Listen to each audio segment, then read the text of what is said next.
Hey everyone, tonight we're uncovering humanity's oldest and most terrifying secret, that the ability to transform into something else entirely isn't just myth, but a capacity hidden in every human consciousness, waiting for the right trigger to emerge.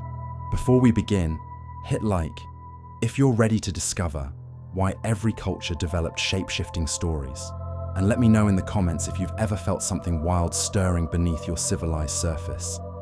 Now dim those lights and settle in.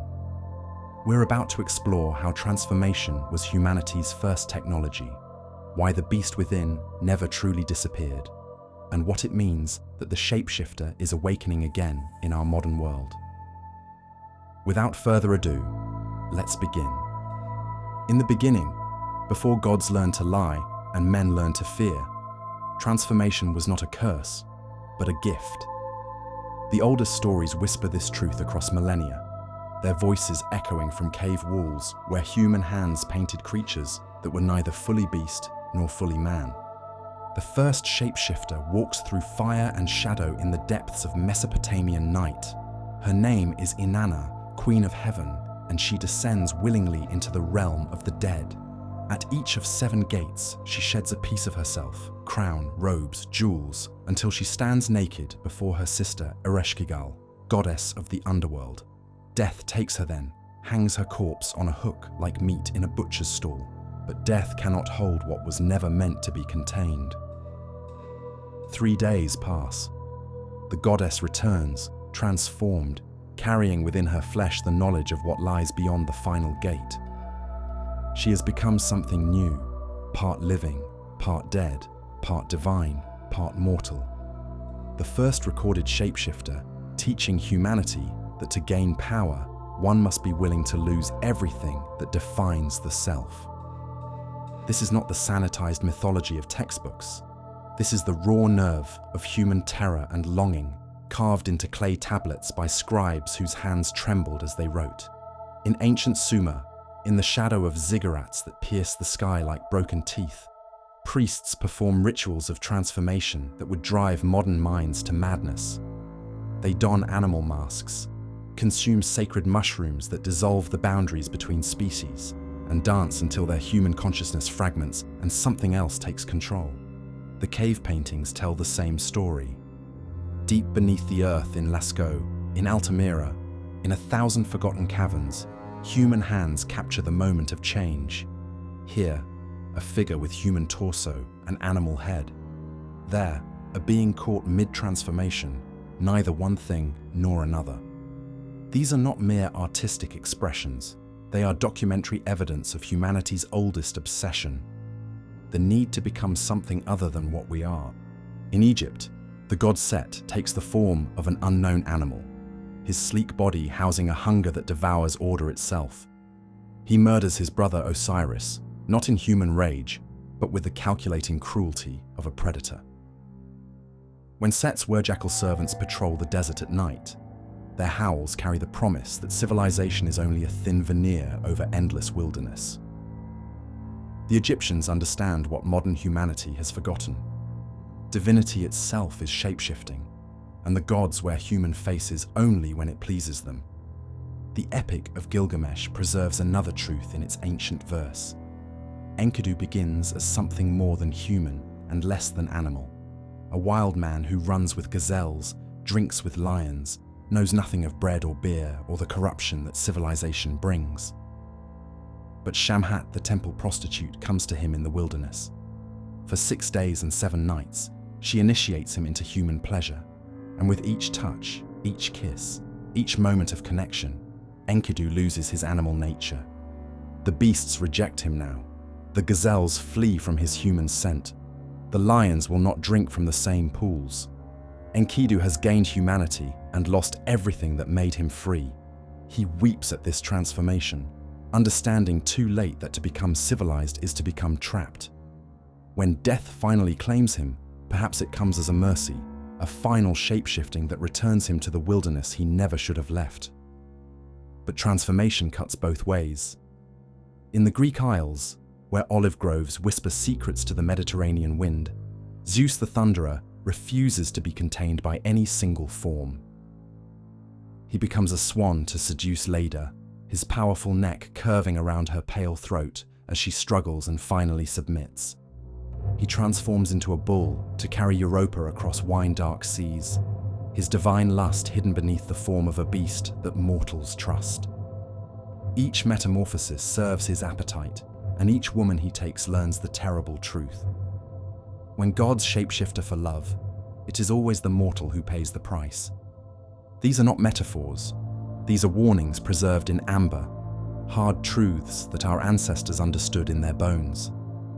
Shapeshifting is power, the power to transcend limitations, to escape consequences, to become what circumstances demand. But it is also dissolution, the price paid in pieces of the self that can never be recovered. The Siberian shamans know this cost intimately. In the frozen forests, where winter stretches, like an endless white death, they consume Amanita muscaria mushrooms that taste of earth and madness. Their consciousness fragments, scatters, reassembles in animal form. They become bears to hunt in the spirit realm, wolves to track lost souls, ravens to carry messages between worlds. But each transformation leaves scars. The shamans age quickly, their eyes holding depths that speak of too many journeys into forms that were never meant to house human awareness. The price of shapeshifting has always been identity itself. To become the bear, you must release your grip on everything that makes you human. To take the wolf's form, you must accept the wolf's hunger, the wolf's loyalty, the wolf's savage simplicity. These ancient peoples understood what modern fiction has forgotten. True transformation is not putting on a costume. It is allowing something fundamental to die so that something else may be born. The archaeological evidence haunts museum halls like ghostly testimony, Paleolithic Venus figurines with animal heads, Bronze Age artifacts depicting human-animal hybrids, stone carvings that capture figures caught between forms, their faces twisted in expressions of ecstasy or agony, perhaps both, for in transformation, pleasure and pain become indistinguishable. In the Americas, 10,000 years before Columbus stumbles onto foreign shores, indigenous shamans perfect the art of becoming. They dance in jaguar skins until the spirit of the jaguar enters their flesh. They wear eagle feathers until their consciousness soars on thermals high above the earth.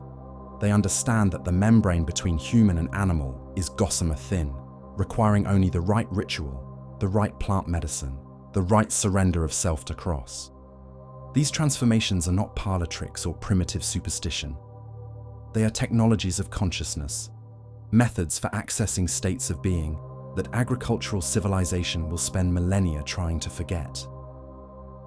The shapeshifter represents humanity's deepest fear, that we are not as separate from the animal kingdom as we pretend, that consciousness itself might be more fluid than our egos can bear to admit. Loki understands this fluidity better than any god in the Norse pantheon. He shapeshifts not from lust like Zeus, not from spiritual seeking like the shamans, but from a fundamental inability to be contained by any single identity. He becomes a mare and bears Odin's 8-legged horse, Sleipnir. He transforms into a salmon to escape the god's vengeance, only to be caught and bound with the entrails of his own son. Loki shapeshifts because Loki is change itself, chaotic, necessary, destructive, creative, impossible to pin down or categorize or trust. The other gods fear him precisely because they cannot predict what form his rebellion will take next.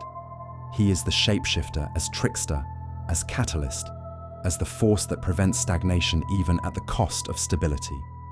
When Ragnarok comes, when the world burns and gods die and everything familiar crumbles to ash, Loki will be there in whatever form destruction demands, proving that shapeshifting and endings are intimately connected. But perhaps the most profound truth preserved in these ancient stories is this: every human being is a potential shapeshifter. We all carry within us the capacity for transformation so complete that who we were ceases to exist, and who we become is unrecognizable. Love can trigger this metamorphosis. Trauma can force it. spiritual awakening can demand it.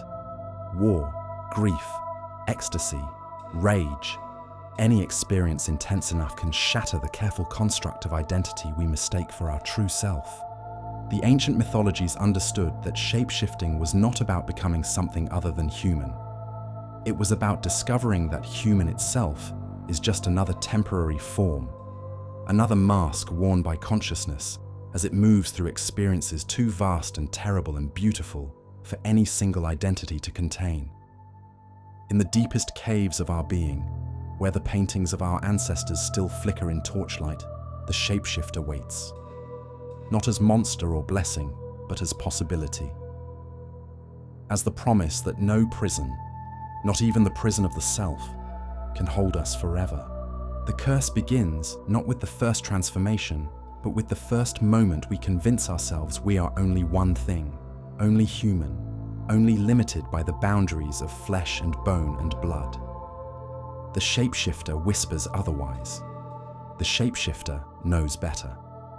The shapeshifter remembers what we have forgotten, that everything solid is temporary, everything fixed is illusion, and everything that calls itself permanent is simply waiting for the right ritual to reveal its true fluid nature.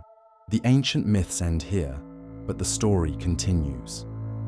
For in every generation, in every culture, in every individual life, the moment comes when transformation calls. The only choice is whether we answer willingly, like Inanna descending to her death and rebirth, or whether we resist until change takes us by force, like Enkidu weeping for his lost wilderness. Either way, the beast within stirs. Either way, the shapeshifter awakens. Either way, we discover that becoming is not the exception to human existence. It is the rule. The forest remembers everything. In the black depths where sunlight dies, and ancient roots drink from pools of shadow, something waits that is older than human law, older than human guilt, older than the careful lies civilization tells itself about what men truly are beneath their skin. Gunnar feels it stirring as he ties the wolf pelt around his shoulders. The grey fur still holds the musk of its former owner, wild, rank, alive with the memory of the hunt. His fingers work the leather thongs with practiced precision, but his hands shake. They always shake before the change begins. Around him, his sworn brothers perform the same ritual. Bjorn wraps himself in bearskin that weighs on his frame like living armor. Eric draws the claws of a great wolf over his knuckles until thin lines of his own blood mark his flesh. The mushrooms have already begun their work. Amanita muscaria, red-capped and white-spotted like drops of blood on bone, dissolving the boundaries that keep man separate from beast. The world tilts, colors bleeding into one another, and Gunnar's heartbeat thunders in his ears like war drums calling him to battle. The pelt grows heavy, then light, then becomes part of him. Where it ends and his skin begins no longer matters. This is not madness. This is older than madness. This is the wolf going, the bear going, the sacred fury that transforms ordinary men into living weapons. In the longhouses of the north, the skalds will sing of this night, but their words will never capture the truth of it. How identity dissolves like ice in spring melt. How something else rises from the wreckage of the self. The enemy camp sleeps in false security beyond the tree line. They have set guards, built fires, arranged their weapons with military precision. But they have never faced the Ulfhednar, the wolf warriors who fight with the fury of beasts and the cunning of men. They do not know that the forest itself is about to attack them, wearing human faces twisted into expressions of animal rage. Gunnar's vision narrows to a tunnel of red-tinged clarity. His brothers move beside him like shadows, their human voices replaced by growls that rumble from chests that no longer feel entirely their own. The transformation is complete now. They are neither fully human nor fully wolf, but something more terrible than either. The synthesis of human intelligence with animal savagery. Civilization's greatest nightmare made flesh. The attack comes without warning, without mercy, without the clean rules of human warfare. Gunnar's teeth tear through a sentry's throat before the man can scream. Blood fills his mouth, hot and copper-sweet, and some part of him that still remembers being human recoils in horror. But that part is small now, drowning in the wolf's triumph, the wolf's hunger, the wolf's simple and absolute commitment to the kill. By dawn, the enemy camp is a slaughterhouse. Bodies lie twisted in positions that speak of predation rather than battle. Claw marks score the earth where no animal should have been. The survivors, there are always a few, left alive to spread the tale, speak in whispers of men who fought like demons, who howled like wolves, who moved through the darkness as if the night itself had taken their side. But victory comes with a price that the saga singers never mention. As the battle fury fades, as the mushrooms lose their hold on consciousness, Gunnar feels himself condensing back into human form, like vapor returning to water. The wolf pelt is just fur and leather again, stiff with dried blood that might be his own. His human mind reasserts itself, cataloguing injuries he did not feel while transformed, remembering actions he performed but did not consciously choose. He has become human again, but something has been left behind in the forest, something that belonged to Gunnar the farmer, Gunnar the father, Gunnar the man who once wept over injured animals. That part of him fed the wolf's hunger and will never return. Each transformation devours a little more of the man who was, leaving behind someone harder, emptier, more comfortable with darkness. This is the Berserker's curse, whispered around winter fires when the wind howls like hungry spirits. To fight like a beast, you must become one. To win like a monster, you must accept the monster's nature. And monsters, once awakened, never fully sleep again. The forests of medieval Europe echo with similar transformations, though the church will work for centuries to bury these truths beneath layers of Christian doctrine and rational explanation. In the deep woods of France, where Celtic blood still runs in peasant veins, the loup-garou stalks beneath full moons. Not the sanitized werewolf of modern fiction, but something rawer, more desperate. Men driven to shapeshifting by hunger, by rage, by circumstances that offer no human solution. Jean Grenier learns this truth at 16, when winter stretches thin and his belly gnaws at his spine with animal persistence.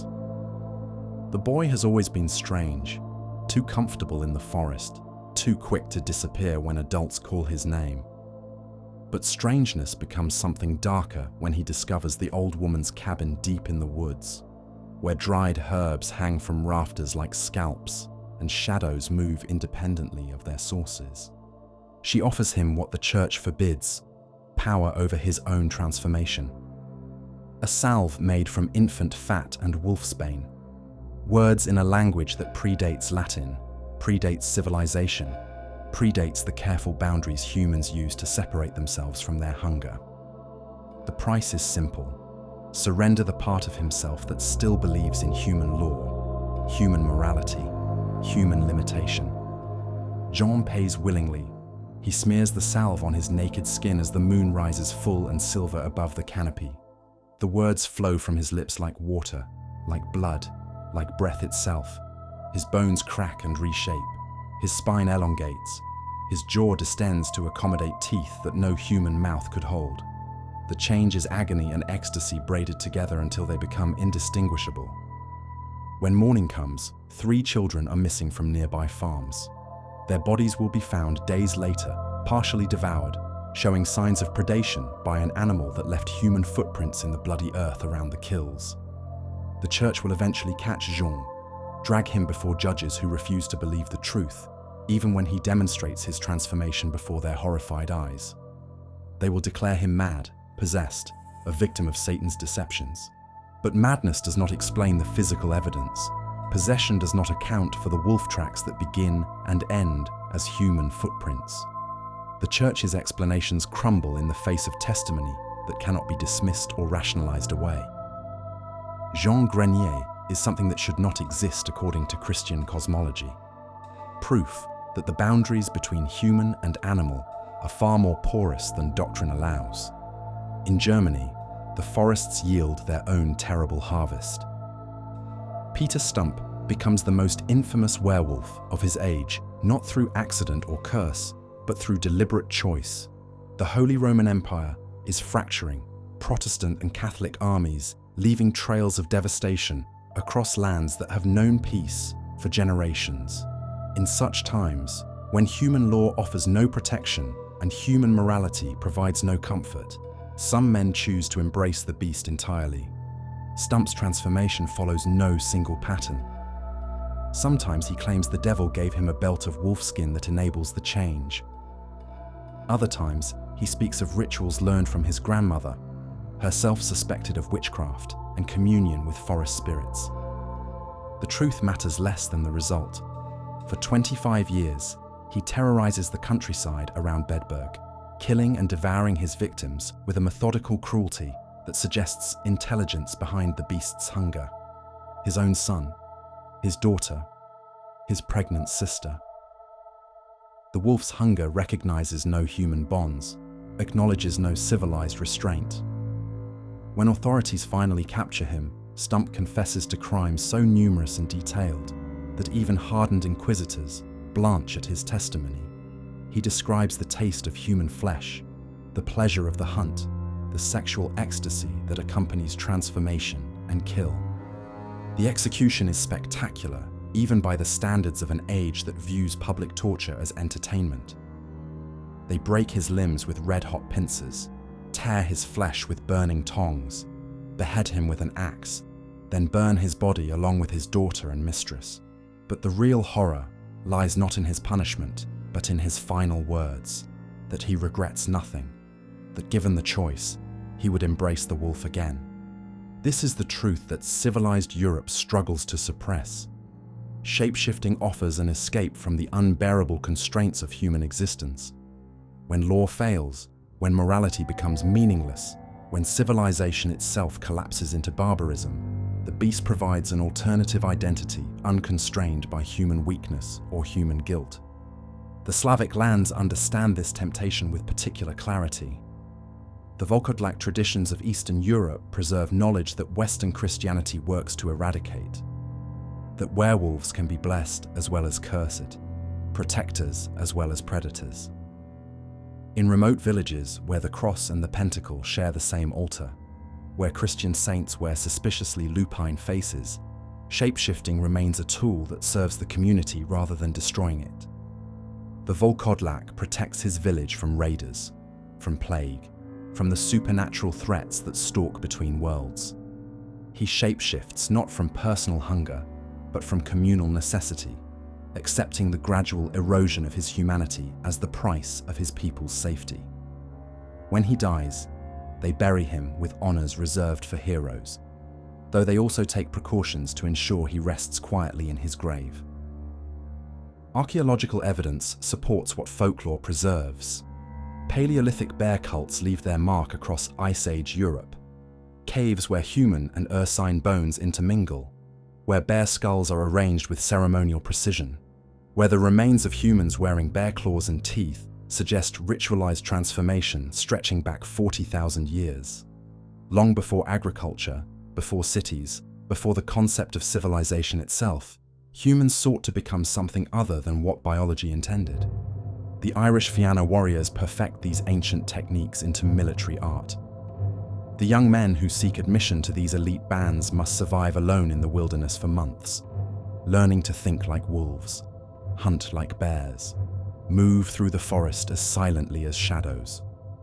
Those who return, and many do not, bring with them skills that transcend normal human limitations.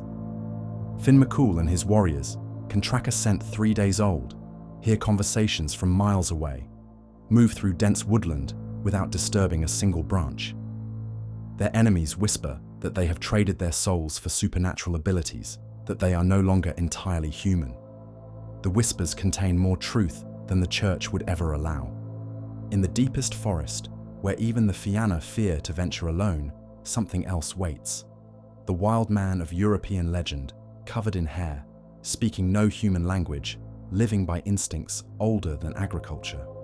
Medieval chronicles describe encounters with these creatures, too intelligent to be animals, too savage to be human, inhabiting the borderland between civilization and wilderness. Some claim they are men driven mad by solitude and hardship. Others insist they represent a separate species, a parallel development of human evolution that chose forest over field, instinct over intellect.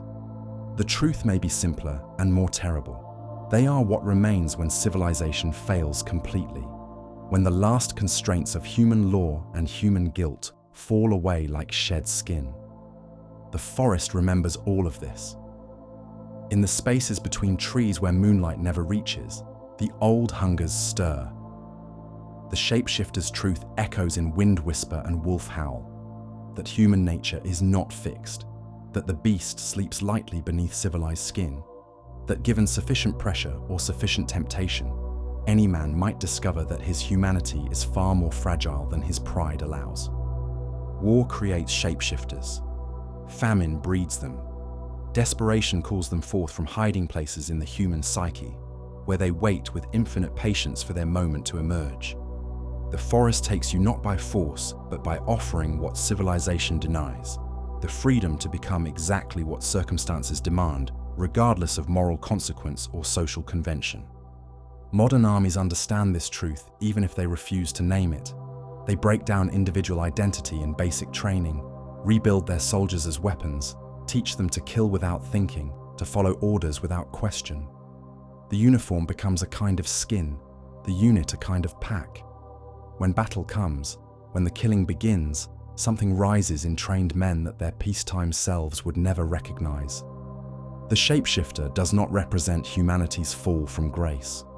It represents humanity's recognition that grace itself might be the luxury of those who have never been truly tested, never faced choices where survival demands the abandonment of everything they believe themselves to be.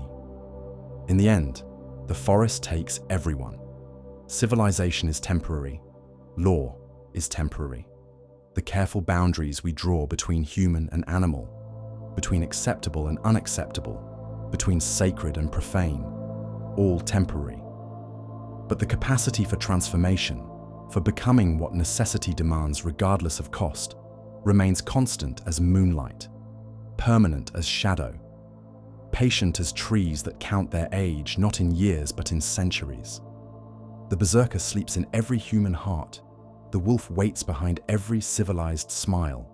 The forest calls, and sooner or later, in moments of extremity we never planned for and cannot predict, we all discover what waits in the darkness between who we think we are and who we might become when everything familiar falls away. The seal's skin lies hidden beneath the loose floorboard where he thinks she will never find it. But Moira knows every creak of this cottage, every shadow that shifts with the tide, every place where secrets might be buried.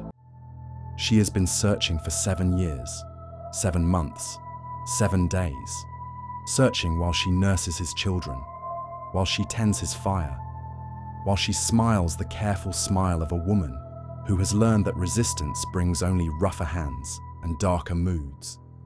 Her fingers trace the smooth hide in the darkness beneath the floor, still supple, still holding the salt scent of deep waters where the current runs swift and cold. The skin remembers what she has tried to forget, the feel of diving through kelp forests, of following fish runs across the ocean floor, of surfacing beneath stars that knew her true name before any man claimed the right to rename her. 7 years ago, she emerged from the waves in her human form, her seal skin draped around her shoulders like a lover's embrace. The transformation was temporary then, voluntary, a game she played with the boundary between sea and shore. She would take human shape to dance on the beach under full moons, to taste strawberries and wine, to experience the strange solid weight of legs that could not swim. But Finn MacLeod was watching from the dunes.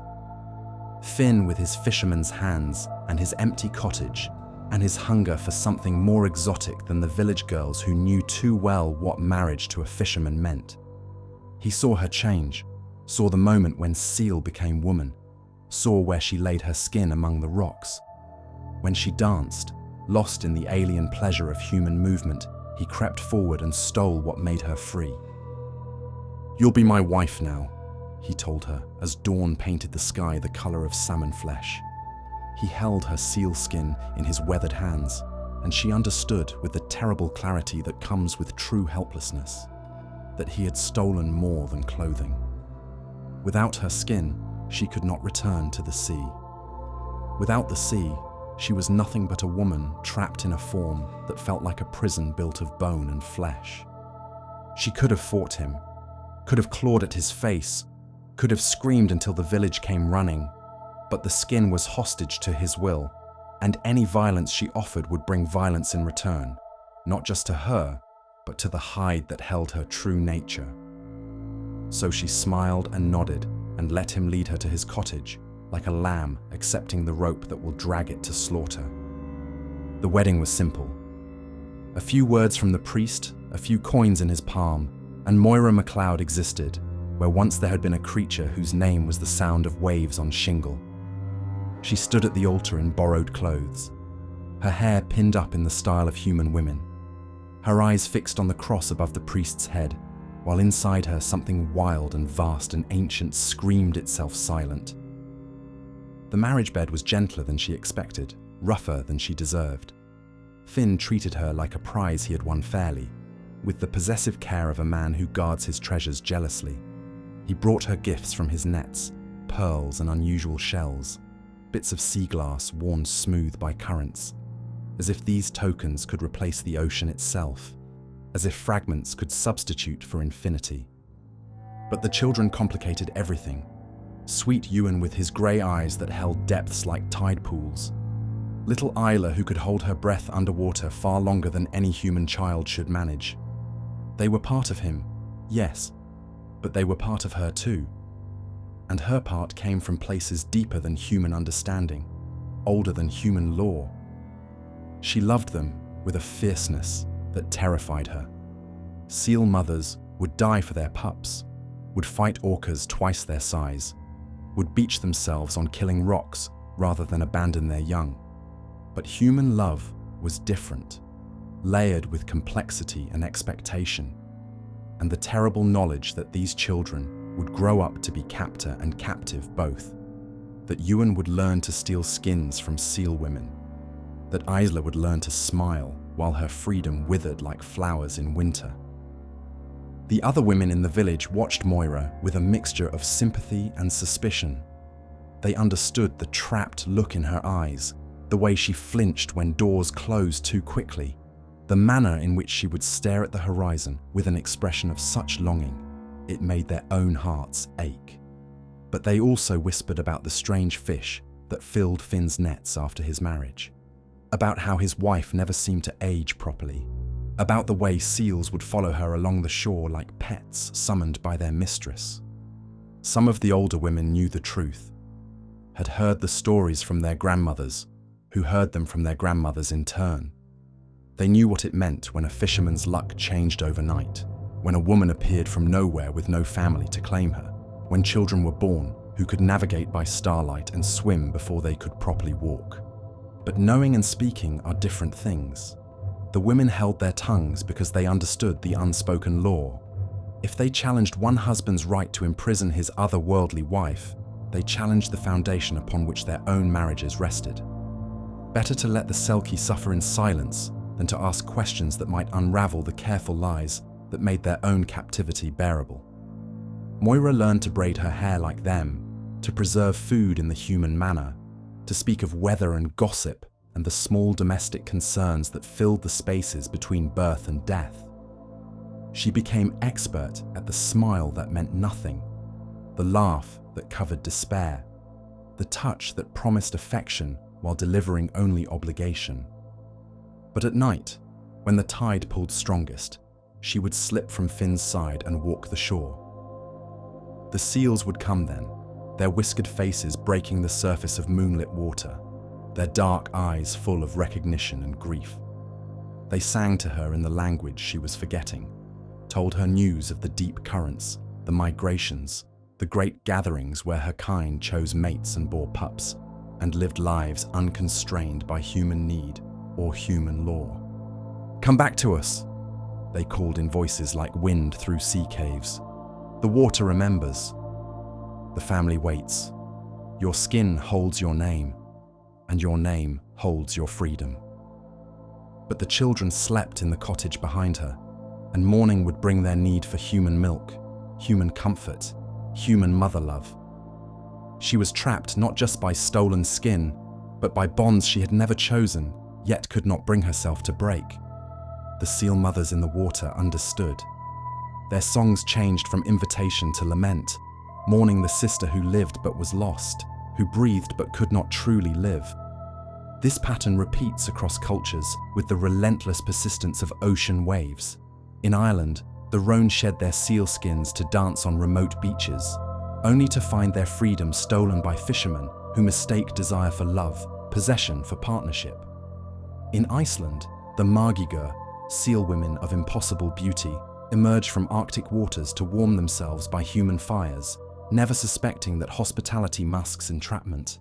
The Japanese tell of kitsune, fox spirits who take human form and find themselves trapped by men who steal their foxfire essence, who hide their true nature behind walls of duty and shame. In Korea, the kumiho faces similar imprisonment, her fox spirit caged by husbands who fear her power, even as they hunger for the exotic pleasure she represents. Each story follows the same cruel architecture. Supernatural woman emerges from her natural element, experiences momentary freedom in human form, suffers theft of the thing that makes transformation possible, endures years or decades of domestic imprisonment, and either escapes through cunning or dies from the gradual starvation of her true nature. But these tales are not mere entertainment. They are documentary evidence of humanity's oldest crime, the systematic theft of female agency disguised as romantic love. Every stolen seal skin represents a marriage law that granted husbands absolute ownership over wives' bodies, choices, and futures. Every hidden transformation object symbolizes the crushing of women's autonomous identity beneath the weight of male possession. Medieval marriage practices make the metaphor literal. A woman's property became her husband's upon wedding. Her legal identity dissolved into his. She could not sign contracts, own land, or make decisions about her own children without his permission. The seal woman losing her skin is not fantasy, but legal reality rendered in mythic form, the systematic erasure of female selfhood sanctioned by law, blessed by church, and enforced by community pressure. The Swan Maiden tales carry additional layers of meaning. In Germanic tradition, the Valkyries take swan form to travel between battlefield and Valhalla, choosing which warriors live and which die. But when mortal men steal their swan cloaks, these arbiters of life and death become ordinary wives, their cosmic significance reduced to domestic drudgery. The message is clear: female power, no matter how vast, becomes meaningless once male possession begins. The woman who could decide the fate of heroes cannot choose what to cook for dinner. The seal who could navigate ocean currents spanning continents cannot leave her cottage without permission. Native American traditions preserve parallel wisdom with different emphasis. Among Pacific Northwest tribes, the stories of women who marry seals or whales often focus on the woman's choice to transform, to leave human society behind for something freer and more honest. These are not tales of imprisonment, but of liberation. Women choosing the wild over the domesticated, the authentic over the convenient. But these stories too carry warnings. The woman who chooses transformation often cannot return. She gains her freedom, but loses her children, her human family, her place in the only society she has ever known. The choice between authenticity and belonging, between truth and comfort, between freedom and security, these are not easy choices, and the stories do not pretend they are. The psychological implications cut deeper than cultural analysis. The shape-shifting woman represents every aspect of female identity that patriarchal society seeks to control or eliminate. Her connection to natural cycles, her sexual autonomy, her spiritual power, her capacity for transformation and renewal, all of these become threatening when they cannot be owned, managed, or constrained by male authority. The stolen skin functions as a perfect metaphor for domestic violence, for relationships where love becomes indistinguishable from ownership. The woman remains in the marriage not because she chooses it, but because leaving would mean abandoning essential parts of herself, her children, her security, her very identity as she has been trained to understand it. And like the seal wife searching for her hidden skin, many women spend years trying to recover pieces of themselves that partners have taken and hidden away. The spontaneous laughter, the capacity for solitude, the dreams that did not include the role of wife and mother, the sense of self that existed independently of others' needs and expectations. Some never find what was stolen. Others discover their skins too late, when years of captivity have made the prospect of freedom more terrifying than the reality of imprisonment. The seal skin, after decades hidden under floorboards, sometimes no longer fits the woman who once wore it with natural grace. But in the most powerful versions of these tales, recovery is possible. Moira finally lifts the floorboard, reclaims her skin, slips from the cottage as her family sleeps. The sea welcomes her with the patient love of tides that never stop returning. She surfaces far from shore, her seal form sleek and strong, her memory of captivity already fading like a dream that held her too long. Her children will grow up with stories of the mother who loved the ocean more than land, more than them. Finn will take another wife, one fully human, one who will never dream of diving beneath storm waves or dancing on remote beaches. The village will whisper about the strangeness that had always surrounded Moira MacLeod, about how some women are never meant for domestic life. But out in the deep waters where currents run strong and ancient, where seals gather to sing songs older than human memory, Moira's voice joins the chorus that has been waiting for her return. She carries her children's faces in her heart, her love for them undimmed by her need for freedom. But she swims in the element that was always meant to hold her, breathing water as naturally as she once breathed air. The Selkie's choice is humanity's eternal question. What price are you willing to pay for authenticity? How much of yourself will you surrender for security, for acceptance, for the illusion of love that demands you become smaller, quieter, more convenient than your nature intends? The sealskin waits beneath the floorboard. The ocean calls beyond the cottage walls. The transformation is always possible, but it is never without cost. The only question is whether the price of freedom is greater or lesser than the cost of remaining captive to others' definitions of who you are meant to be. In the end, every woman must decide for herself whether to search for what was stolen, whether to reclaim what was hidden, whether to risk everything for the chance to become once again what she was before others taught her to be afraid of her own depths, her own vastness, her own capacity for change. The stories end with swimming, with diving, with the sound of a woman's laughter echoing across water that holds no boundaries, recognizes no masters, and promises only the freedom to be exactly what you are, no more, no less, but never, ever captive again. The smoke rises from Würzburg in black columns that stain the German sky like accusations written in ash. Below, in the Prince Bishop's dungeons, Anna Specht confesses to crimes that will damn her soul and seal her fate. Her voice, raw from screaming, cracks as she recounts the nights she transformed into a wolf to hunt Christian children through the forest. The nights she became an owl to spy on her neighbor's secret sins. The nights she took the form of a great black cat to couple with the devil himself in blasphemous union. Every word is a lie extracted by instruments designed to make truth and falsehood indistinguishable. But the men who record her confession believe every impossible detail because they need to believe. In a world where God's authority is challenged by Protestant heretics, where plague and famine suggest divine displeasure, where the natural order itself seems to be fracturing, shapeshifting represents the ultimate apostasy, the rejection of the form God created in favor of something bestial, diabolical, other. Anna's crime is not transformation. Her crime is being a woman alone in a world that views female independence as evidence of supernatural corruption. A widow with knowledge of herbs and healing, she treated ailments that baffled the town physician. She lived outside male protection, outside church supervision, outside the careful boundaries that keep women safely contained within prescribed roles.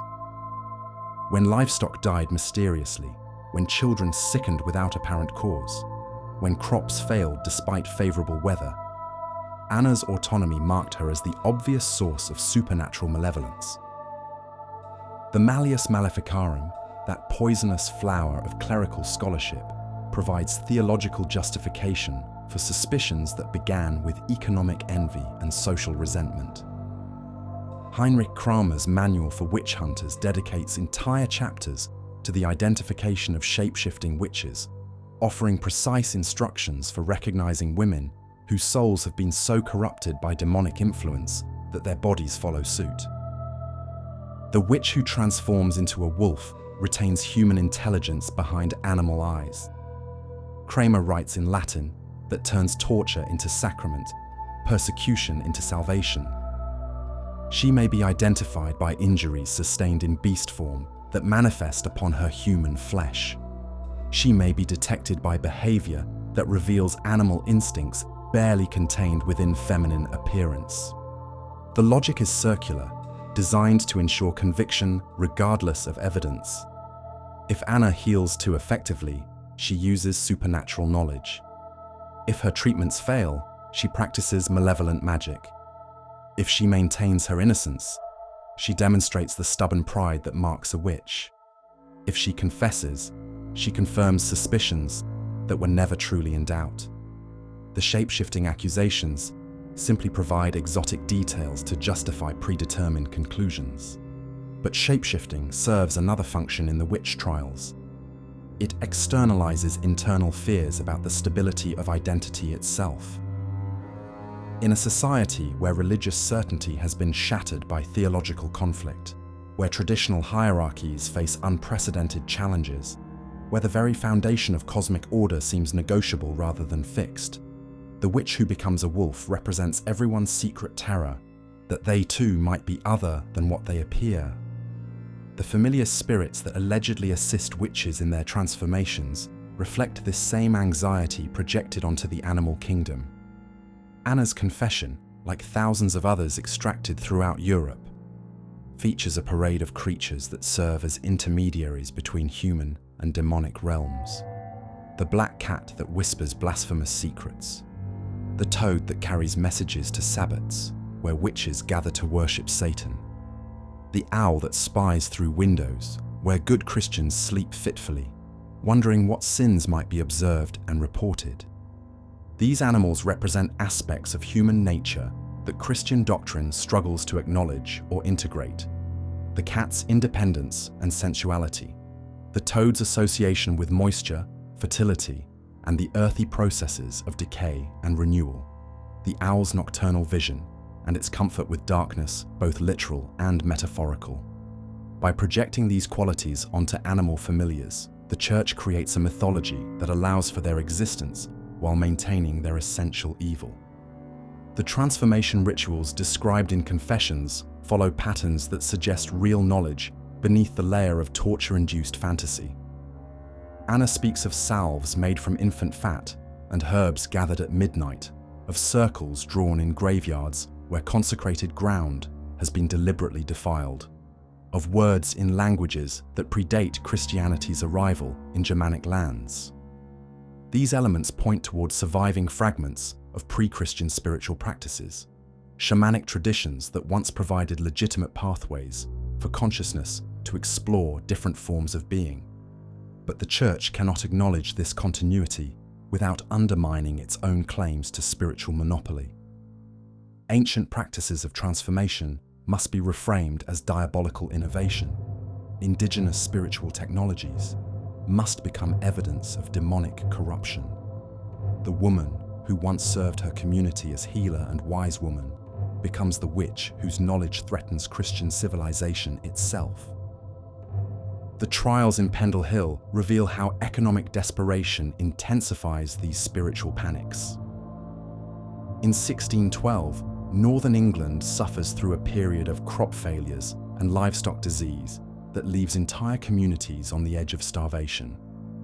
The Chattocks and Demdike families, longtime rivals in the local economy of cunning work and folk healing, find themselves competing for increasingly scarce resources. Elizabeth Southerns, known as Old Demdike, has practiced traditional healing for decades. Her knowledge of herbal remedies, her skill at finding lost objects through divination, her ability to offer comfort to those afflicted by ailments that conventional medicine cannot address. These talents have long made her valuable to neighbors who have few alternatives when sickness strikes or fortune fails. But when economic crisis deepens social tensions, valuable becomes threatening. Demdike's success at healing suggests supernatural assistance.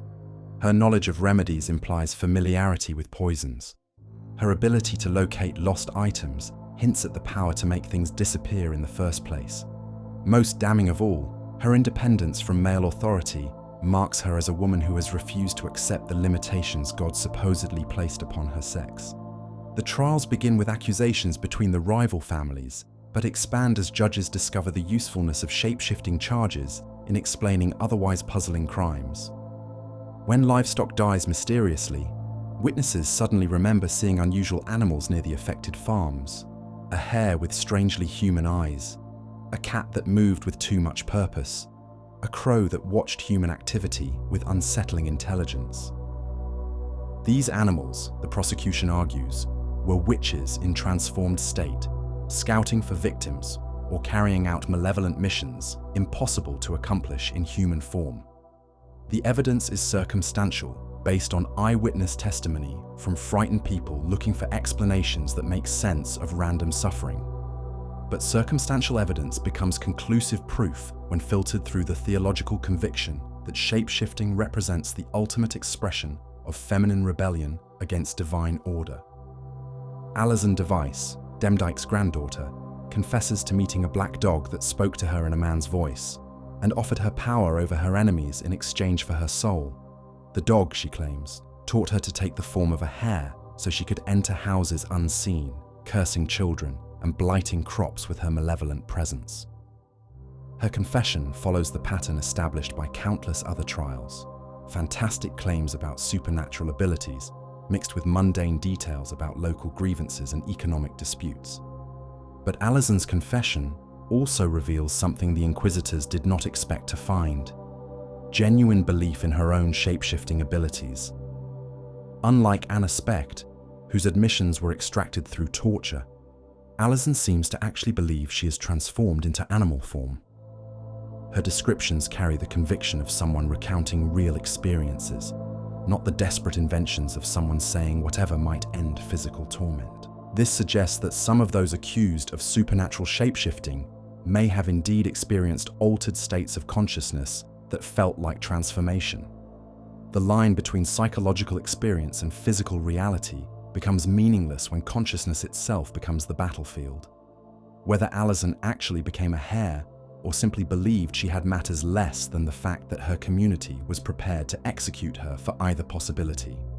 The witch trials in Salem follow a similar pattern, but with distinctly Puritan modifications. The shape-shifting accusations center not on animal transformation, but on spectral evidence. The claim that witches could send their spirits forth in any form while their bodies remained safely elsewhere. Bridget Bishop stands accused of appearing as a black pig that harassed her neighbors, while Sarah Good allegedly took the form of a wolf to terrorize local children. This spectral shape-shifting proves even more difficult to defend against than physical transformation. How can the accused prove they were not somewhere else in spirit form when their bodies can be accounted for? How can witnesses be contradicted when they claim to have seen the defendant's soul wearing animal shape, while her flesh remained visible to other observers? The Salem trials reveal the ultimate paranoia of a society that views shape-shifting as an ever-present threat to social order. If spirits can take any form, if the boundary between human and animal exists only at the sufferance of supernatural forces, if women in particular possess the ability to project their consciousness into shapes that serve their malevolent purposes, then no one can be trusted and nowhere is safe. Tituber's confession provides the theological framework that makes these fears systematic. Under questioning that borders on torture, the enslaved woman from Barbados describes a diabolic hierarchy where the devil appears sometimes as a man, sometimes as a hog, sometimes as a great black dog. She speaks of flying through the night in animal form, of gathering with other witches who have abandoned their human shapes for the duration of their blasphemous assemblies. Her testimony draws from African spiritual traditions that acknowledge shapeshifting as a legitimate religious practice, but filtered through the Puritan lens that can only interpret such traditions as demonic corruption. The result is a confession that provides exotic details about supernatural transformation, while confirming every prejudice about racial and spiritual otherness that New England Puritanism requires to maintain its sense of chosen superiority. The Italian traditions of the Strega reveal how shape-shifting accusations adapt to local concerns and cultural patterns. In southern Italy, where ancient Greek and Roman practices survived beneath a thin veneer of Christian orthodoxy, the wise women known as Strega are accused of transforming into creatures that reflect Mediterranean rather than Northern European fears. They become serpents to slip through cracks in walls and poison sleeping enemies. They take the form of nocturnal birds, owls, bats, ravens, to spy on their neighbors' secrets and carry tales to other witches scattered across the countryside. Most disturbing of all, they are said to transform into beautiful women who seduce men away from their proper wives, using supernatural glamour to inspire lust that leads to spiritual and social destruction. These accusations reflect the particular anxieties of a culture where female sexuality is viewed as inherently threatening to male authority.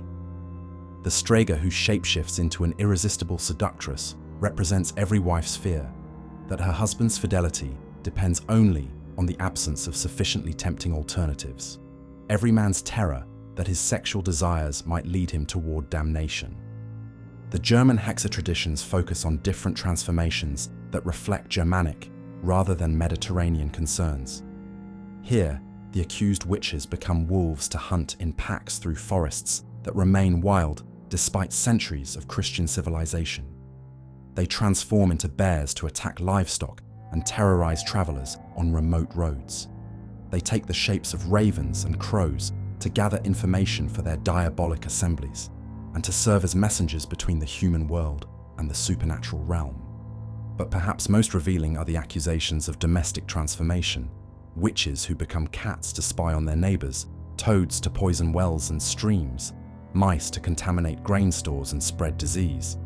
These shape-shifting claims reflect the reality that most accused witches were women integrated into their communities, women whose supposed supernatural abilities were extensions of their ordinary domestic roles. The woman who knew too much about healing becomes the witch who transforms into venomous creatures to spread sickness. The woman who was too successful at preserving food becomes the witch who takes rodent form to spoil her neighbor's stores. The woman whose cats were too well fed, whose garden was too productive, whose children were too healthy. Any sign of success beyond what the community deemed appropriate for her station becomes evidence of supernatural assistance obtained through the surrender of human form. The Slavic Vedma traditions preserve the oldest layers of European shapeshifting belief, practices that stretch back to prehistoric shamanic traditions. But even here, the Church's influence transforms healing practices into malevolent magic, protective rituals into diabolic ceremonies. The Vedma, who once shapeshifted to travel in spirit form to gather medicinal plants, becomes the witch who transforms to steal milk from neighbors' cows, to blight crops, to seduce men away from their Christian duties. These accusations reveal the systematic destruction of indigenous spiritual practices that acknowledge shapeshifting as a legitimate religious technology. The Church could not simply forbid these traditions. They were too deeply embedded in local culture, too obviously effective in addressing practical needs that official Christianity could not meet. Instead, the traditions had to be redefined as demonic. Their practitioners transformed from respected healers into enemies of civilization itself. The economic dimension of the witch trials becomes clearer when the pattern of accusations is examined. The majority of those accused of shapeshifting are women who lived outside traditional male protection. Widows, spinsters, women whose husbands had died leaving them independent property owners. Their supposed ability to transform into animals that could steal, spy, and terrorize represents a projection of community anxieties about female economic autonomy. A woman who owned property, who operated a business, who made decisions about her own finances. Such independence was unnatural, according to prevailing ideology, and unnatural behavior suggested supernatural assistance. The witch who became a wolf to hunt livestock was a metaphor for the woman who competed too successfully in economic activities that men believed should remain under male control. The transformation accusations also served as a mechanism for redistributing wealth from successful women to the men who prosecuted, judged, and executed them. Property owned by convicted witches was typically confiscated, creating economic incentives for accusation and conviction that had nothing to do with genuine belief in supernatural shapeshifting. But beneath the economic motives and the theological justifications, the witch trials reveal a deeper terror about the stability of identity itself. In a world where religious certainty was fragmenting, where social hierarchies faced unprecedented challenges, where the boundaries between human and animal, natural and supernatural, sacred and profane seemed increasingly negotiable, the shape-shifting witch represented everyone's fear that they too might be other than what they appeared. The trials end not because evidence of shape-shifting was disproven, but because the social functions they served were fulfilled. The women who threatened established hierarchies through their independence, their knowledge, their refusal to accept prescribed limitations were eliminated or terrorized into compliance. The communities that had been fracturing under economic and religious pressure found unity in shared persecution of designated scapegoats. But the deeper fear remains, written into the legal records and theological treatises that justify the burning of women whose crime was believing they could become something other than what society demanded they remain. The smoke that rises from execution fires carries more than the ashes of the condemned. It bears witness to humanity's terror of its own capacity for transformation, its own potential for becoming something beyond the boundaries of law, custom, and divine command. The witch trials teach this lesson above all others. Shape-shifting is not feared because it is impossible, but because it represents possibilities that existing power structures cannot tolerate. The woman who can become a wolf threatens not just livestock, but the entire system of control that depends on fixed identities, prescribed roles, and the illusion that human nature itself is stable, predictable, and safely contained within the forms that authority has designed to hold it. Heinrich von Ofterdingen sees his own face in the mirror, but the reflection moves wrong. The mouth curves into expressions he did not make. The eyes blink at moments when his own remain steady. Behind the glass, something wearing his features performs actions that his conscious will does not command, as if his soul has split in two, and the darker half has claimed residence in the silvered surface. This is how damnation begins in the German Romantic tradition, not with dramatic confrontation between good and evil, but with the slow recognition that the self is not singular, not stable, not safely contained within the boundaries of flesh and identity. The doppelganger emerges from philosophical horror rather than supernatural threat, representing the terrifying possibility that consciousness itself might be multiple, fractured, prone to producing doubles that act independently of their original's intentions. The reflection steps forward. Heinrich steps back. For a moment that stretches like a lifetime, two identical figures regard each other across the threshold that separates the real from the reflected, the authentic from the duplicate, the soul from its shadow. Then the glass shatters, and Heinrich finds himself alone in a room full of silver fragments, each one showing a different angle of the same face, twisted by expressions of malevolent joy. Medical science offers explanations for such experiences. Autoscopic hallucinations, they name it, neurological misfiring that creates the illusion of seeing oneself from an external perspective. But the clinical terminology cannot capture the existential terror that accompanies such visions. the fundamental challenge they pose to the assumption that each person possesses one unified consciousness, safely housed within one unique body. The doppelganger tradition that emerges from German Romantic literature captures something deeper than individual pathology. It reflects a cultural crisis about the nature of identity itself, arising during a period when traditional certainties about selfhood, divine authority, and social order were dissolving under the pressure of philosophical inquiry and political revolution. When Jean-Paul Richter first coins the term in 1796, he creates more than a literary device. He provides a name for the horror that haunts an age where reason itself has become suspect, where the boundaries between real and imagined, natural and supernatural, self and other, seem increasingly permeable. The doppelganger represents not external supernatural threat, but internal division, the possibility that the unified self is an illusion masking multiplicities too terrible to acknowledge. E.T.A. Hoffmann perfects this horror in stories where protagonists encounter versions of themselves that embody everything they have tried to repress or deny. The double appears not as enemy, but as completion, offering wholeness through the integration of qualities that social convention demands remain hidden. But integration means the death of the socially acceptable self, the emergence of something authentic but monstrous, something complete but damned. The vampire represents another form of this splitting, particularly in the tradition that emerges from Eastern European folklore and reaches its literary culmination in Stoker's Dracula. Count Dracula exists in a state of perpetual shape-shifting that reflects his fundamental lack of fixed identity. He becomes wolf when he needs to hunt, bat when he requires mobility, mist when physical form becomes inconvenient. But these transformations serve a deeper function than mere supernatural ability. They demonstrate that vampirism is fundamentally about the dissolution of stable selfhood. Dracula possesses no reflection because he no longer exists as a singular entity. He has become pure appetite wearing whatever form appetite requires, consciousness reduced to hunger that shapeshifts to serve its own satisfaction. His transformations are not choices made by a unified self, but expressions of a fragmented being that has surrendered individual identity in favor of immortal consumption. The psychological implications cut deeper than Gothic fiction typically acknowledges.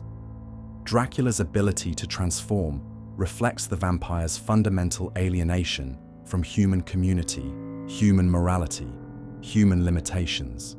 He shapeshifts because he no longer belongs to any fixed category, not alive but not dead, not human but not animal, not individual but not collective. His transformations are symptoms of identity crisis rendered in supernatural terms. But vampiric shapeshifting serves another function that the stories rarely make explicit. It offers escape from the prison of singular identity. Dracula can become wolf to experience predatory simplicity, bat to know the freedom of flight, mist to understand existence without physical constraint. His damnation includes privileges that human identity cannot accommodate, the ability to experience reality from perspectives that flesh and mortality make impossible. This paradox haunts vampire literature from its origins in folklore through its evolution into modern fiction. The vampire is simultaneously monster and liberation, curse and gift, damnation and transcendence. The shape-shifting ability represents both the horror of losing human form and the terrible attraction of gaining access to experiences that human form prohibits. The Changeling tradition reveals similar anxieties projected onto childhood and family relationships.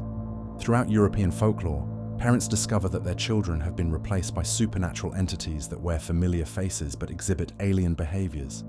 The changeling looks like the original child, but lacks something essential: warmth, recognition, the ineffable quality that makes love possible between parent and offspring. These stories emerge from the practical realities of infant mortality, developmental disability, and childhood illness in ages when medical understanding was limited and supernatural explanations filled the gaps that knowledge could not address. But they also reflect deeper fears about the stability of family bonds, the reliability of love, the possibility that those closest to us might be fundamentally unknowable. The changeling represents the horror of intimacy itself, the recognition that we never truly know the people we claim to love, that the familiar face might mask alien thoughts, that the child we raise or the spouse we marry might be performing humanity rather than embodying it.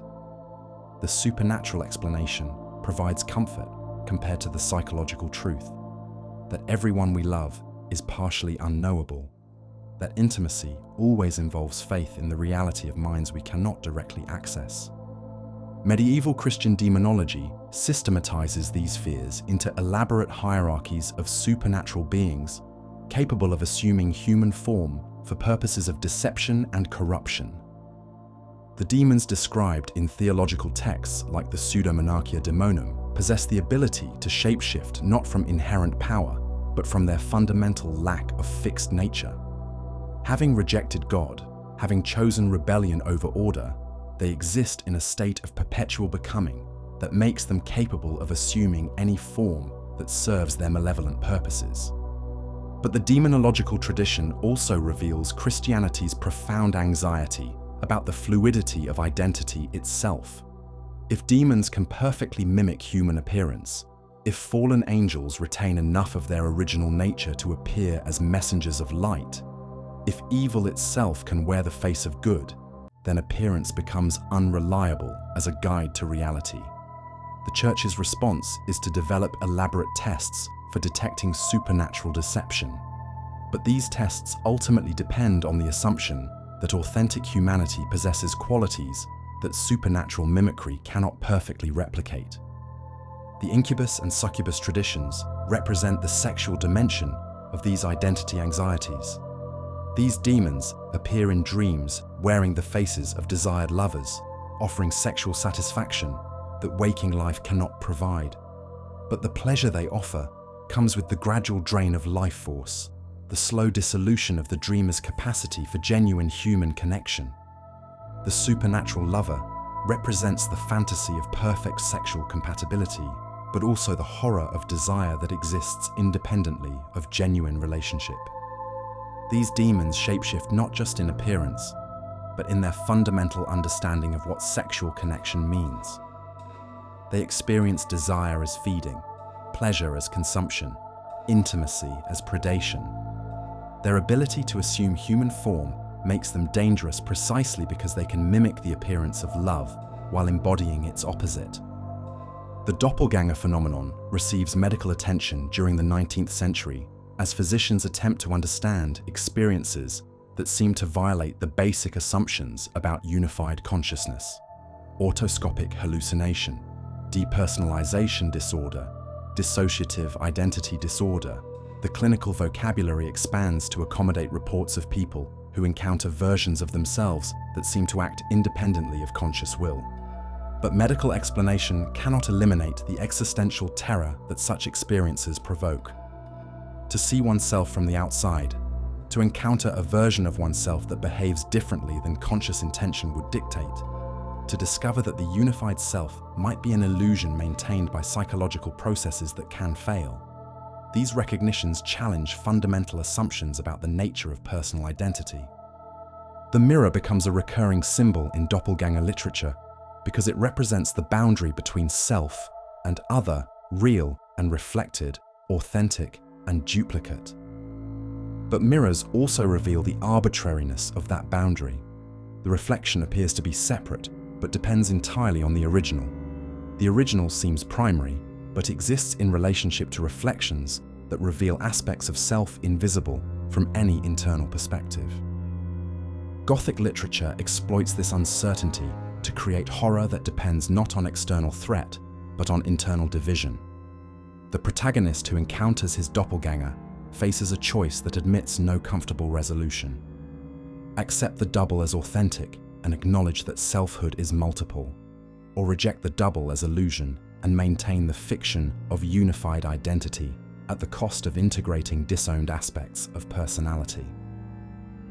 The German Romantic tradition that produces the most sophisticated doppelganger literature emerges during a period when traditional religious and philosophical certainties are dissolving under the pressure of Enlightenment rationalism and political revolution. The doppelganger represents the psychological consequences of this dissolution, the recognition that personal identity, like social order and divine authority, might be constructed rather than given, maintained through effort rather than guaranteed by nature. Heinrich von Ofterdingen's encounter with his reflection becomes a metaphor for the individual's relationship to social expectations, conscious intention to unconscious desire, public persona to private reality. The double embodies everything that must be hidden for social acceptability to be maintained, but also everything that must be integrated for psychological wholeness to be achieved. The horror lies not in the existence of the double, but in the impossibility of choosing between unity and multiplicity. To remain divided is to live in constant tension between authentic and performed identity. But to achieve integration is to become something that society cannot accommodate. Something complete but monstrous. Something whole but damned. Modern psychology recognizes dissociation as a common response to trauma, a survival mechanism that allows consciousness to fragment when unified awareness becomes too painful to maintain. The abused child learns to separate the part of self that experiences violation from the part that must continue to function in the world. The combat veteran develops alternate identities that can contain experiences too extreme for everyday consciousness to process. From this perspective, the doppelganger tradition represents not supernatural horror, but psychological realism. The double is not external supernatural entity, but internal psychological reality, the aspect of self that must be split off for survival in circumstances that threaten to overwhelm unified consciousness. But recognition of dissociation as survival strategy does not eliminate its horror.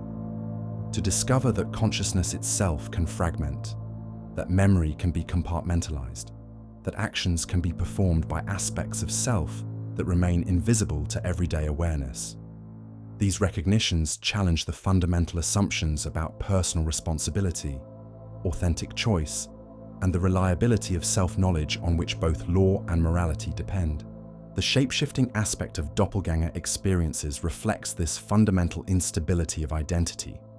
The double appears sometimes as exact replica, sometimes as shadow version, sometimes as idealized alternative, sometimes as nightmare possibility.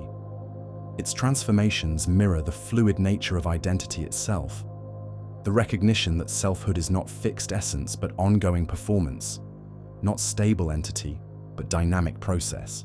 The vampire's shape-shifting abilities represent a literalization of this psychological truth. Dracula becomes wolf, bat, mist, or human form, not because vampirism grants magical powers, but because vampirism represents the complete abandonment of fixed identity. Having died to human nature, he exists in a state of pure becoming, capable of assuming whatever form serves his purposes, because he no longer possesses an essential nature that would limit his possibilities. But this freedom comes with the price of essential emptiness.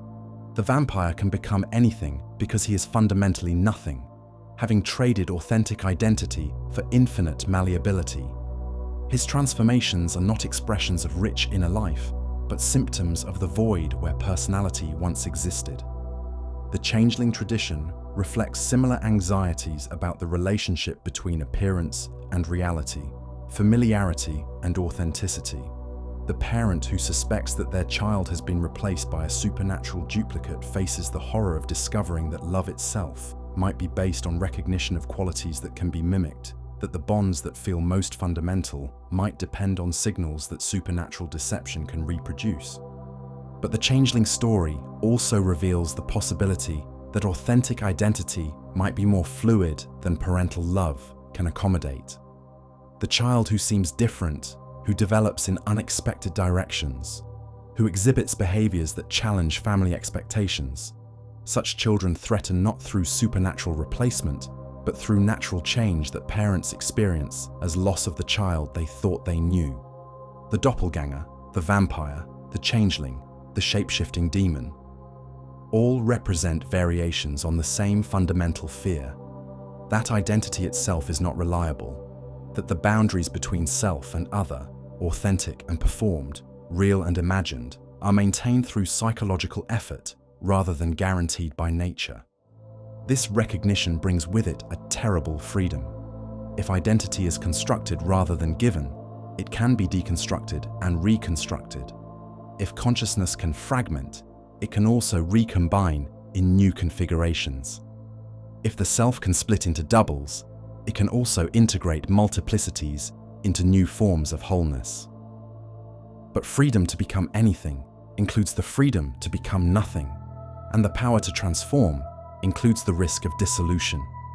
The shapeshifter who gains infinite malleability might lose essential coherence. The consciousness that embraces multiplicity might sacrifice the unity that makes decision and action possible. The double waits in every mirror, in every moment of self-recognition, in every choice between authentic expression and social acceptance. Not as external threat, but as internal possibility. Not as supernatural enemy, but as psychological reality. Not as fantasy to be dismissed, but as truth, too terrible and too liberating to face without the protective distance that horror stories provide. The curse of duality is also its promise, that no identity is final, no transformation irreversible, no boundary between possible and impossible permanently fixed. But the price of such freedom is the recognition that everything we think we are, everything solid, everything certain, everything safely contained within the familiar boundaries of self, is only temporary, only performed, only one possibility among infinite alternatives that wait in the spaces between who we were and who we might become. Lycaon's hands tremble as he sets the platter before Zeus, but not from reverence. The trembling comes from anticipation, from the delicious transgression of serving human flesh disguised as lamb to the King of Gods himself. His grandson's meat, carved with ceremonial precision, seasoned with herbs that cannot mask the metallic undertaste of innocent blood. Lycaon smiles as Zeus lifts the first morsel to his lips, believing himself clever enough to deceive divinity itself. The god's eyes widen, but not with surprise, with disgust, with rage, with the terrible recognition that mortals have grown so corrupt they would serve murdered children to their creators and call it hospitality. Zeus rises from the table, his form expanding beyond human dimensions, lightning crackling between fingers that no longer appear entirely human themselves. You would make me complicit in your cannibalism. The voice shakes the palace foundations, causes wine cups to shatter and servants to flee screaming. You think divine appetite so base it cannot distinguish between animal and human flesh. You mistake me for something as monstrous as yourself. Lycaon opens his mouth to speak, perhaps to offer explanation or excuse, but words never come. His jaw elongates impossibly, teeth sharpening into fangs designed for tearing rather than speaking. His fingernails become claws. His spine stretches and curves as his body drops to all fours. Grey fur erupts from skin that burns and stretches and reshapes itself according to divine will. The transformation is not magical metamorphosis, but moral revelation. Zeus does not make Lycaon into a wolf. He reveals the wolf that Lycaon has always been beneath his human disguise. The bestial hunger, the predatory cunning, the willingness to devour the innocent for personal gratification. These qualities existed in human form, hidden behind the mask of civilization and royal authority. The god's punishment simply makes external what was always internal, forces the body to reflect the truth of the soul. Lycaon's howl echoes across Arcadia as he flees into the wilderness, but it carries no nobility, no tragic majesty. It is the sound of a coward finally forced to acknowledge what he has always been, a creature whose appetites recognize no moral boundary, whose nature is fundamentally predatory regardless of the form it wears. This is how Ovid's Metamorphoses functions as more than entertainment, more than mythological catalogue. Each transformation serves as moral instruction, a demonstration that form follows essence rather than determining it. The gods do not arbitrarily change humans into animals. They reveal the animal nature that humans have chosen to cultivate through their actions, their choices, their fundamental orientation toward good or evil. Actaeon learns this truth when he stumbles upon Artemis bathing in a forest pool. The hunter who has spent his life pursuing innocent creatures through their natural habitat becomes himself the pursued when divine justice strips away his human form to reveal the beast beneath. His transformation into a stag represents perfect symmetry. The predator becomes prey. The hunter becomes hunted. The one who violated sacred boundaries finds himself stripped of the protection those boundaries provided. His own hounds tear him apart, their loyalty transferred from master to meat, their recognition limited to scent rather than memory or affection. They cannot see past the deer flesh to the human consciousness trapped within, just as Actaeon could never see past his own desires to the divine presence he violated. The punishment fits the crime with mathematical precision. He who treated sacred things as objects for his gratification discovers what it means to be treated as object rather than subject. But Actaeon's story carries darker implications than simple justice. His crime is accidental. He stumbles upon the goddess while hunting, without malicious intent or deliberate transgression. Yet accident provides no protection from divine punishment, no mitigation of the consequence that follows violation of sacred law. The transformation suggests that moral order operates independently of human intention, that consequences follow actions regardless of the actor's awareness or culpability. This arbitrary aspect of divine justice reflects the universe that ancient peoples inhabited, one where plague could strike the virtuous and prosperity reward the wicked, where natural disasters destroyed innocent and guilty alike, where death came randomly to young and old without regard for moral desert. The transformation stories provide explanation for inexplicable suffering while maintaining faith in ultimate moral order. If the gods punish through metamorphosis, at least punishment implies crime, even when the crime remains invisible to human understanding. Daphne's transformation reveals another dimension of divine punishment, the way moral judgment can disguise male violence as cosmic justice. Apollo pursues the nymph through forest and field, his desire inflamed by Eros's arrow but justified by his divine status. When Daphne prays for deliverance rather than submission, when she chooses transformation over rape, the story presents her metamorphosis into a laurel tree as divine mercy rather than tragic necessity. But Daphne's salvation eliminates her personhood as effectively as Apollo's assault would have destroyed her autonomy. She becomes object rather than subject, decoration rather than individual, symbol rather than self. Apollo crowns himself with her leaves, claiming possession of her transformed essence while celebrating his own restraint in not forcing physical violation. The tree cannot resist his touch, cannot flee his presence, cannot assert any will independent of his aesthetic pleasure. The transformation that appears to protect Daphne actually completes her objectification. She escapes rape by accepting annihilation, preserves chastity by surrendering consciousness, maintains honor by abandoning identity. The punishment for being desired becomes indistinguishable from the punishment for desiring. Both end in the dissolution of selfhood that patriarchal moral order demands from women who threaten male authority through their refusal to submit. These patterns repeat throughout classical literature with the relentless consistency of natural law. Pride becomes the sin that most consistently triggers transformation, but pride defined entirely in terms that serve existing power structures. The mortal who claims equality with gods, the woman who refuses male authority, the servant who questions hierarchical order, all discover that their pride justifies punishment that reduces them to forms incapable of future rebellion. Arachne's transformation into a spider represents the systematic destruction of artistic talent that threatens divine monopoly on creative achievement. The weaver, whose skill rivals Athena's divine abilities, finds her human form dissolved, her consciousness compressed into a body capable only of producing the silk that once brought her fame. She retains her weaving ability, but loses the capacity for innovation, recognition, or satisfaction. Her art becomes instinct, her creativity becomes compulsion, her gift becomes curse. The spider's web that Arachne weaves endlessly reproduces the same pattern, beautiful but mechanical, skillful but unconscious.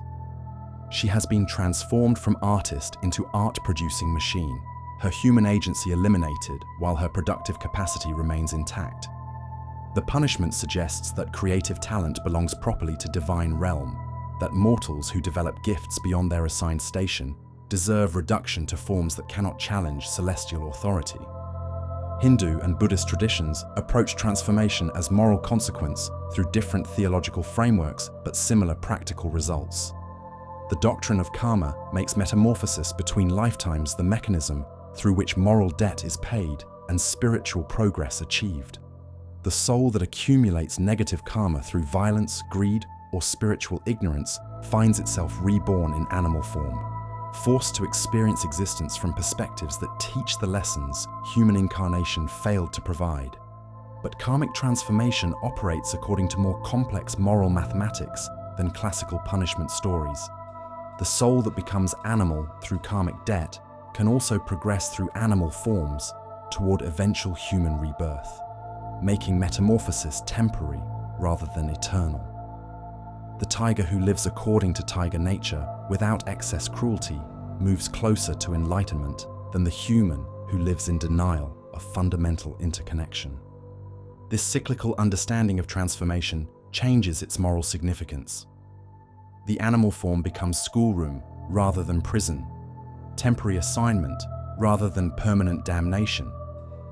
The goal is not punishment, but education, not revenge, but rehabilitation, not destruction, but eventual liberation from the wheel of rebirth entirely. Yet even within this supposedly more compassionate framework, transformation serves to enforce hierarchical order. Human birth represents spiritual achievement. Animal incarnation signifies moral failure. The system may offer eventual escape, but it reinforces the assumption that some forms of consciousness are inherently superior to others, that spiritual progress moves in only one direction, away from animal nature toward transcendence of physical existence entirely.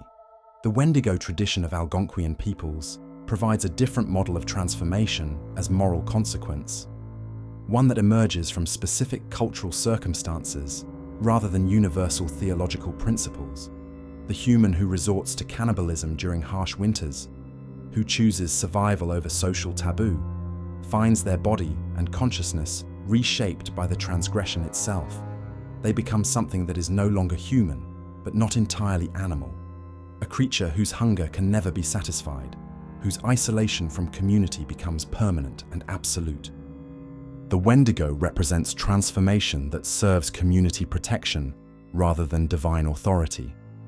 The cannibal who becomes monster eliminates themselves as threat to tribal survival, while serving as warning to others who might be tempted towards similar transgression. The transformation is permanent but localized, affecting individual rather than cosmic order, serving social function rather than abstract moral principle. But the Wendigo story also reveals the terrible pragmatism that survival sometimes demands. In circumstances where starvation threatens everyone, where traditional food sources fail completely, the choice between cannibalism and death becomes real rather than hypothetical. The transformation myth provides framework for understanding how extremity can push consciousness beyond the boundaries that define humanity, how desperation can reshape identity in ways that make return to ordinary social existence impossible. European fairy tales domesticate these transformation themes for moral instruction of children, but the underlying patterns remain consistent. Beauty and the Beast presents transformation as temporary punishment for pride and cruelty, with redemption possible through genuine love that sees past external appearance to essential character. But the Beast's redemption depends entirely on Belle's willingness to love him despite his monstrous form, placing the burden of salvation on female capacity for self-sacrifice rather than male responsibility for change.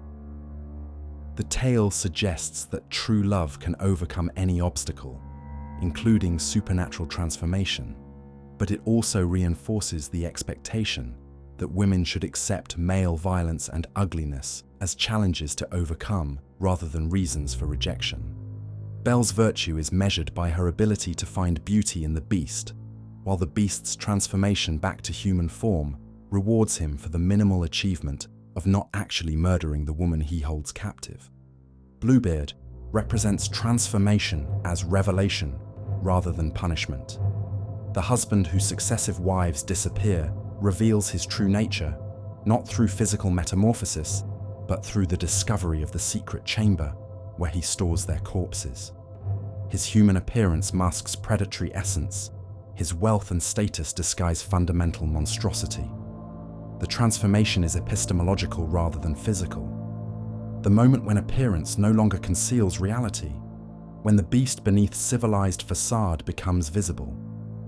The moral of Bluebeard operates differently than other transformation tales, because the monster never actually changes form. Instead, the story teaches that monsters often retain human appearance, that evil frequently presents itself as socially acceptable and even desirable. The transformation belongs to the victim's understanding rather than the perpetrator's body, the moment when she recognizes that she has married death itself. This suggests a more sophisticated understanding of moral transformation than simple metamorphosis stories provide. Evil does not always announce itself through monstrous form. Predators often appear as protectors. Violence often disguises itself as love. Death often presents itself as salvation. The most dangerous transformations may be those that occur in consciousness rather than flesh. The gradual recognition that reality is far more terrible than appearance suggested.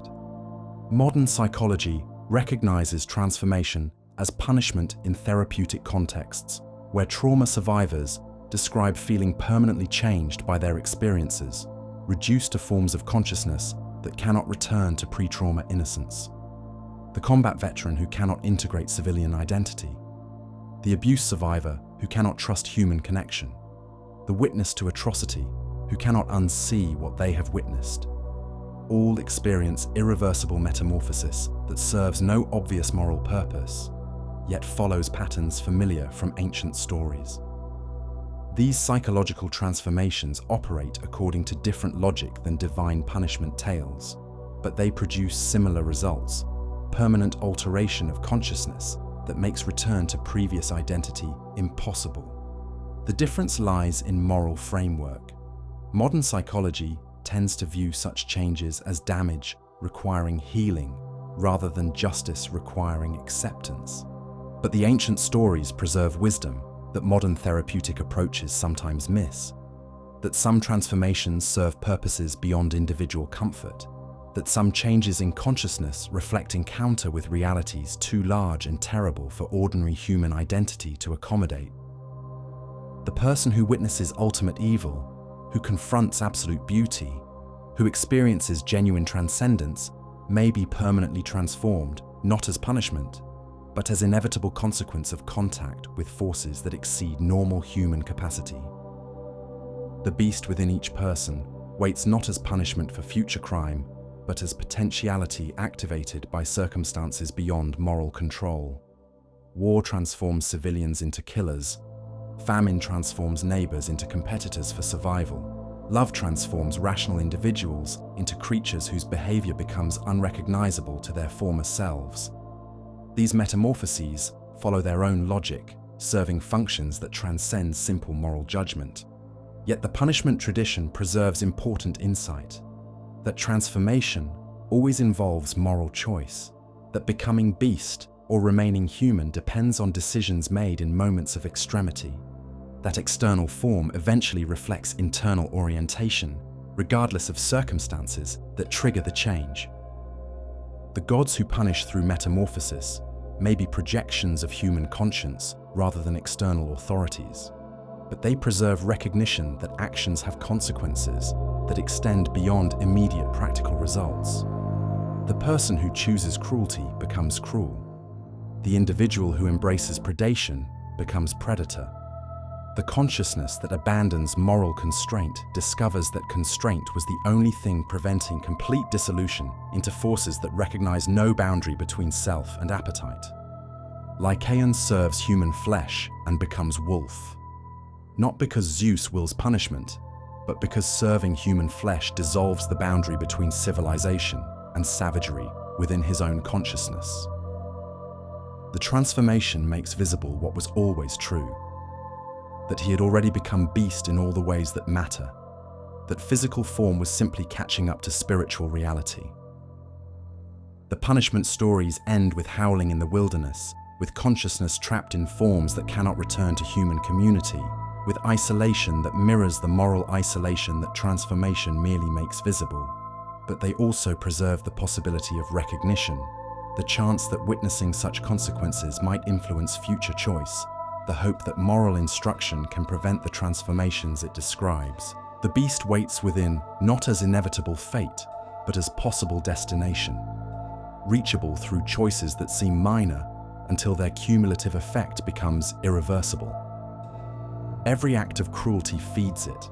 Every abandonment of conscience strengthens it. Every decision to prioritize appetite over responsibility brings it closer to the surface, where it can finally claim the identity that human mask has hidden. The moral judgment of transformation is ultimately self-administered. We become what we choose to become, slowly or suddenly, consciously or unconsciously, until external form reflects internal reality with the precise justice that only truth can provide. Sarah watches her reflection in the bathroom mirror at 3:47 a.m., studying a face that no longer feels entirely her own. The medication has been out of her system for 18 hours now, long enough for the edges to soften, for the careful boundaries between self and not self to begin dissolving like sugar in rain. Her pupils dilate without pharmaceutical assistance. Her smile curves into expressions she did not consciously choose. Behind her eyes, something else looks back with predatory patience. This is not psychosis. This is recognition. The acknowledgement that the unified self she performed during daylight hours, the consistent identity she maintained through therapy sessions and job interviews and social interactions, was always a construction. A carefully maintained fiction designed to convince others that she was safe, predictable, containable within the narrow parameters that modern society demands from its citizens. But the beast was never gone. It was only medicated, only suppressed, only hidden beneath layers of pharmaceutical control and therapeutic management. Now, in the honest darkness of insomnia, it stirs with the ancient hunger that no modern treatment can eliminate because it is not disorder, but nature, the shapeshifter that sleeps in every human nervous system, waiting for the right chemical trigger or emotional extremity to assert its claim on consciousness. The internet understands this truth better than the medical establishment ever will. In forums that exist in the liminal spaces between legitimate research and urban legend, between documented phenomena and collective hallucination, people share stories that mental health professionals dismiss as symptom, but which carry the weight of shamanic vision, of genuine encounter with the multiplicity that consciousness actually contains. They call it switching. They call it dissociation. They call it the Russian sleep experiment, though the story itself is fiction designed to contain truth too terrible for direct acknowledgement. That consciousness, when pushed beyond its ordinary limits, reveals capacities and inhabitants that rational materialism cannot accommodate. The experiment, as the creepypasta tells it, involves Soviet researchers keeping political prisoners awake for 30 days using an experimental stimulant gas. By the 5th day, the subjects stop talking about their past lives and begin describing places and experiences that no human should know. By the 10th day, they begin tearing off their own flesh, claiming they no longer need it. By the 15th day, they insist they are no longer human at all. The fictional researchers discover that sleep is not rest but prison, the daily death that keeps the beast contained, the temporary dissolution of consciousness that prevents something older and more terrible from claiming permanent residence in human flesh. When sleep ends permanently, when consciousness expands beyond the boundaries that evolution designed to contain it, what emerges is not madness, but revelation of what human beings actually are when every constraint is removed. "We are what you hide from in your beds every night," the subjects whisper through ruined vocal cords. "We are what you sedate with alcohol and medication and endless distraction.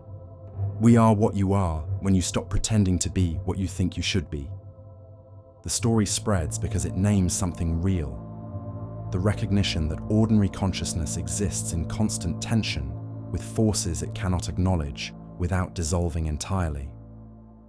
The daily cycle of sleep and waking serves as pressure valve, allowing temporary release of the accumulated tension between what we are and what we perform, between authentic nature and social necessity.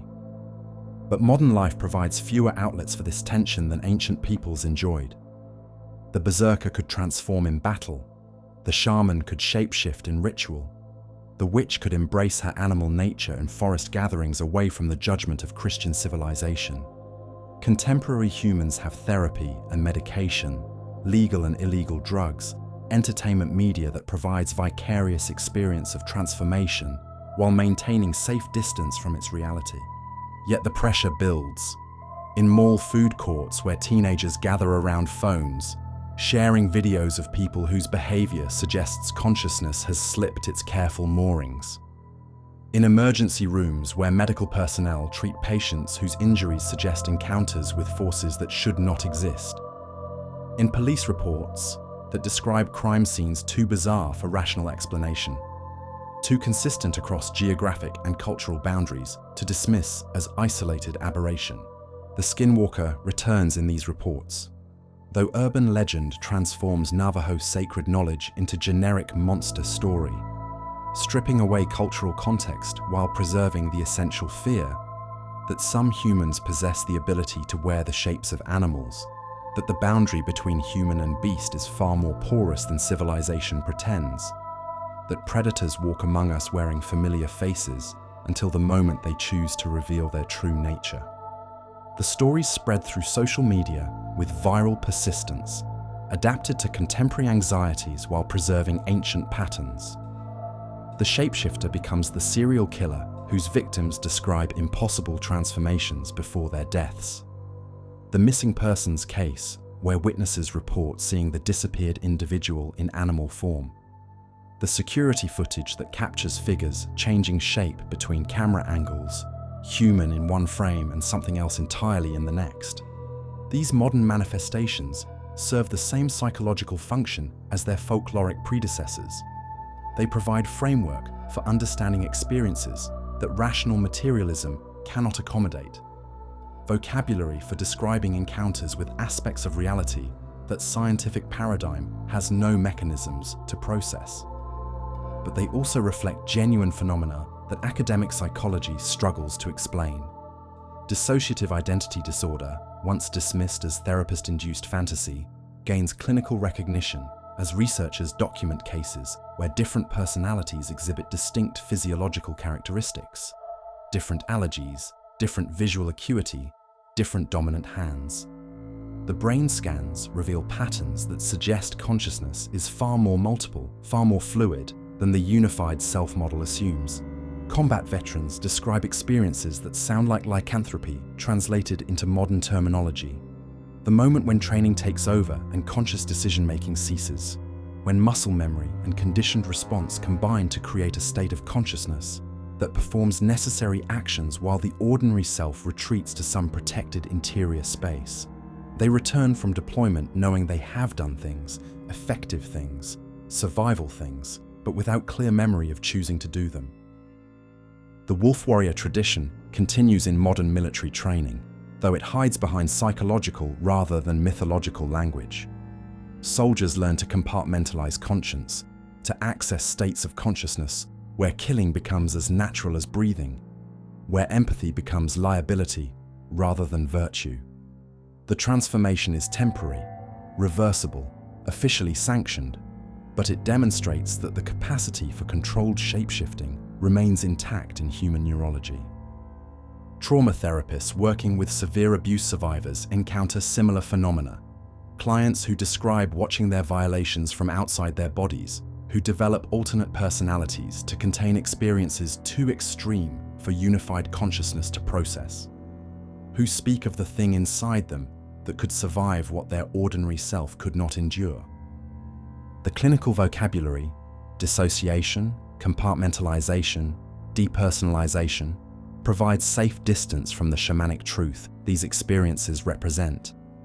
The ability to leave the body when the body becomes prison, to fragment consciousness when unity becomes unbearable, to become something other than victim when victimization threatens to define the totality of selfhood. But trauma-induced shapeshifting often comes with costs that ancient traditions understood better than modern therapy acknowledges. The alter personality that emerges to handle violence may retain violent capabilities long after the threat has passed. The dissociated state that provides escape from suffering may resist reintegration when safety returns. The beast that awakens to ensure survival may not willingly return to sleep when survival no longer requires its vigilance. The opioid epidemic reveals another dimension of contemporary shapeshifting, chemical transformation that promises escape from unbearable reality, but delivers enslavement to forces that recognize no human boundary, no social constraint, no moral limitation. The person who becomes addicted discovers that their consciousness has been colonized by something that wears their face, but serves inhuman priorities, that uses their voice, but speaks only in the language of need. The heroin user describes watching themselves steal from family members, lie to people they love, commit acts that their pre-addiction self would have found unthinkable. But the watching happens from a distance, as if the actions belong to someone else who happens to inhabit the same body. The shapeshifter tradition provides better framework for understanding this experience than disease model that treats addiction as medical condition rather than possession by forces that transform human consciousness into something predatory and desperate. Social media enables new forms of shapeshifting that ancient peoples could never have imagined. The carefully curated Instagram identity, the Twitter persona that bears only passing resemblance to offline personality, the dating profile that presents idealized version of self. These digital transformations allow experimentation with identity that was once limited to shamanic ritual or dramatic performance. But digital shapeshifting also reveals the exhaustion that comes from maintaining multiple identities simultaneously. The teenager who presents differently on each platform, who performs distinct personalities for parents, teachers, peers, romantic interests, discovers that the energy required to sustain such multiplicity can lead to the kind of identity crisis that previous generations associated with mental illness rather than technological innovation.